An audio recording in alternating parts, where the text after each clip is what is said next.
PM Modi ने video conferencing के जरिए प्रधानमंत्री किसान सम्मान निधि की 10वीं किश्त जारी की है। उन्होंने 10 करोड़ से अधिक लाभार्थी किसान परिवारों को 20,000 करोड़ से ज्यादा की राशि ट्रांसफर की। साथ ही लगभग 351 किसान उत्पादक संगठनों को 14 करोड़ से अधिक का इक्विटी अनुदान भी जारी किया।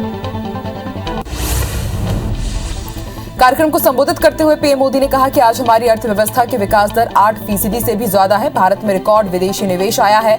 हमारा विदेशी मुद्रा भंडार रिकॉर्ड स्तर पर पहुंच गया है। जीएसटी कलेक्शन में भी पुराने रिकॉर्ड ध्वस्त हुए हैं।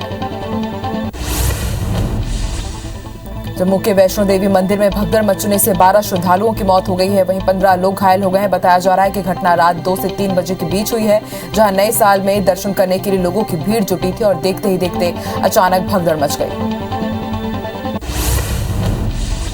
वैष्णो देवी मंदिर में हुए हादसे पर पीएम मोदी ने दुख जताया है। पीएम मोदी लगातार घटना पर नजर बनाए हुए हैं। इधर घटना में घायलों को नजदीकी अस्पताल में भर्ती कराया गया। बताया जा रहा है कि मौतों की संख्या और भी बढ़ सकती है। फिलहाल मौके पर रेस्क्यू ऑपरेशन जारी है।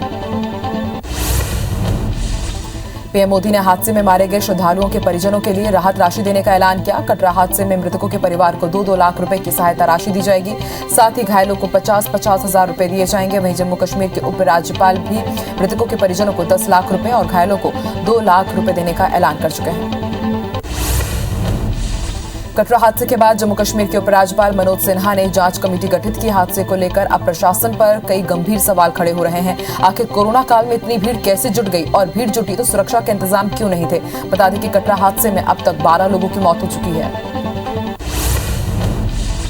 हरियाणा के भिवानी में अचानक पहाड़ धंस गया। हादसे में करीब 25 से ज्यादा लोग मलबे के नीचे दब गए हैं, जिनमें से 4 लोगों का शव बरामद हुआ है। पहाड़ में दबकर करीब 20 वाहन भी तहस नहस हो गए। तमिलनाडु के विरुधुनगर जिले के पास पटाखे बनाने वाली एक फैक्ट्री में भीषण आग लग गई। हादसे में अब तक 3 लोगों की मौत हो गई है, जबकि 5 लोग घायल बताए जा रहे हैं, जिन्हें अस्पताल में भर्ती कराया गया है। घटना की जानकारी जिला कलेक्टर मेघनाथ रेड्डी ने दी। सपा नेता पुष्पराज जैन के ठिकानों पर आज दूसरे दिन भी आयकर विभाग ने छापेमारी की। बीते शुक्रवार को पंपी जैन के 50 ठिकानों पर इनकम टैक्स ने छापा मारा था, जहां से तहखाने से करोड़ों के नोट निकले हैं। वहीं कल शुक्रवार को 100 करोड़ के बोगस शेयर का भी खुलासा हुआ था।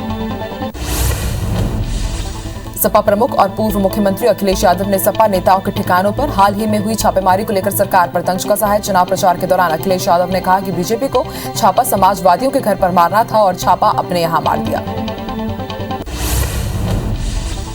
आज नए साल से एटीएम से पैसे निकालना महंगा पड़ेगा। फ्री ट्रांजैक्शन के एटीएम से पैसे निकालने पर अब 20 की जगह 21 रुपए चार्ज देना होगा। इनमें टैक्स शामिल नहीं है। ये नियम आज से ही लागू हो रहे हैं। एटीएम पर 5 फ्री ट्रांजैक्शन की सुविधा मिलती रहेगी। आज गैस कंपनियों ने 19 किलोग्राम कमर्शियल गैस सिलेंडर के दाम में कटौती की है। आईओसीएल के मुताबिक आज से दिल्ली में कमर्शियल गैस सिलेंडर की कीमत 102 रुपए घटकर 1998 रुपए 5 पैसे हो गई है। वहीं चेन्नई में अब 19 किलोग्राम एलपीजी सिलेंडर के लिए 2131 रुपए तो मुंबई में 1948 रुपए 50 पैसे देने होंगे। आज से बैंक में सेफ डिपॉजिट लॉकर नियमों को लेकर भी बदलाव हुआ है। नए नियमों के मुताबिक लॉकर में रखी सामग्री का बैंक की गलती से नुकसान होता है तो कस्टमर को उसके किराए का 100 गुना तक मुआवजा दिया जाएगा। लॉकर जिस इमारत में होगा, इसके गिरने या उसमें आग लगने, सेंधमारी, चोरी, डकैती या फिर बैंक एम्प्लॉय के फ्रॉड करने पर मुआवजा मिलेगा। तमिलनाडु की राजधानी चेन्नई में तेज बारिश के चलते जगह जगह जलभराव की स्थिति हो गई है। भारी बारिश के बाद चेन्नई में जलभराव की स्थिति बनी हुई है। ताजा तस्वीरें कोरत्तूर बस स्टैंड के पास की है। यहां सड़कों के हर तरफ पानी ही पानी नजर आ रहा है। उत्तर प्रदेश के वाराणसी में नए साल के अवसर पर गंगा आरती की गई। 80 घाट में हुई गंगा आरती में बड़ी संख्या में श्रद्धालु शामिल हुए। भारत में ओमिक्रॉन मरीजों की संख्या लगातार बढ़ती जा रही है। देश में अब तक 1431 मरीजों की पुष्टि हो चुकी है। महाराष्ट्र और दिल्ली में ओमिक्रॉन के सबसे ज्यादा 454 और 351 मामले मिले हैं। स्वास्थ्य मंत्रालय के मुताबिक ओमिक्रॉन के 1431 मरीजों में से 488 मरीज रिकवर हो चुके हैं। महाराष्ट्र में ओमिक्रॉन और कोरोना के दूसरे वेरिएंट को लेकर खतरा लगातार बढ़ता जा रहा है। महाराष्ट्र के 10 मंत्री और 20 विधायक भी कोरोना पॉजिटिव मिले हैं, जबकि राज्य में ओमिक्रॉन वेरिएंट के अब तक 454 केस मिल चुके हैं। 1 की मौत हुई है। देश में 24 घंटे के अंदर कोरोना के 22,775 नए मामले सामने आए हैं। इस दौरान 8,949 लोग ठीक भी हुए हैं। वहीं पिछले 24 घंटे में 406 लोगों की मौत हुई है। अब देश में कोरोना के कुल एक्टिव केसेस की संख्या 1,04,000 के पार पहुंच गई है।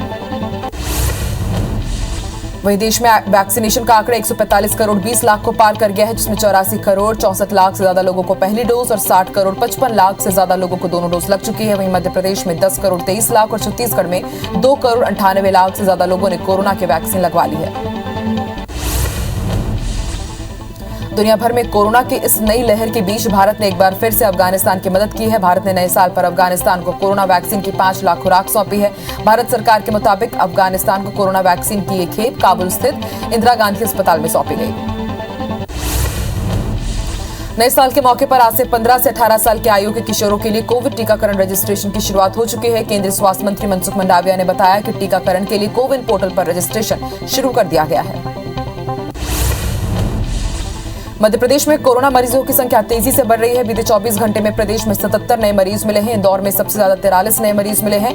वहीं राजधानी भोपाल में 27 लोग कोरोना संक्रमित पाए गए हैं, जिसके बाद प्रदेश में अब एक्टिव मरीजों की संख्या 407 हो गई है।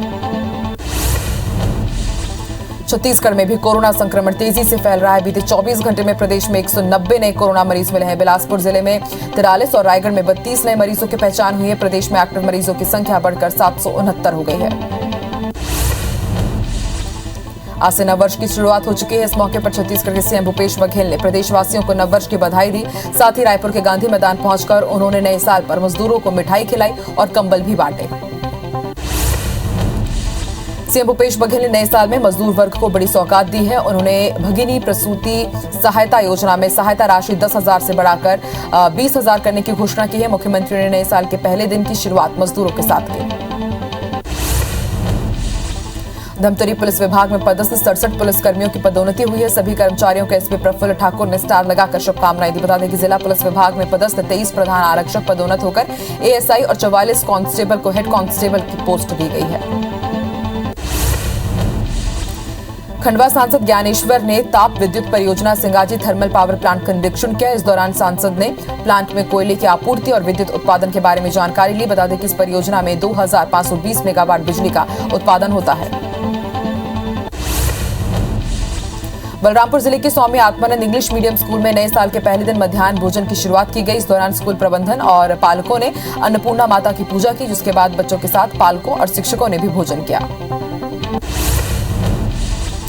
गरियाबंद के बिंद्रानवागढ़ में उपार्जन केंद्र में धान खरीदी करते हुए सेल्समैन को पुलिस ने गिरफ्तार किया है। आरोपी 122 कट्टा पुरानी धान को केंद्र में खपाने के लिए आया था। तभी ग्रामीणों ने अधिकारियों को सूचना दी, जिस पर पुलिस ने सेल्समैन को गिरफ्तार किया। घाजूर के बांदे थाना पुलिस ने 50 लीटर अवैध शराब जब्त की है। दरअसल पुलिस को मुखबिर से सूचना मिली थी कि न्यू ईयर पार्टी के लिए शराब लाई जा रही है, जिस पर कार्रवाई करते हुए पुलिस ने 20 से 22 हजार रुपए की शराब के साथ आरोपी को गिरफ्तार किया।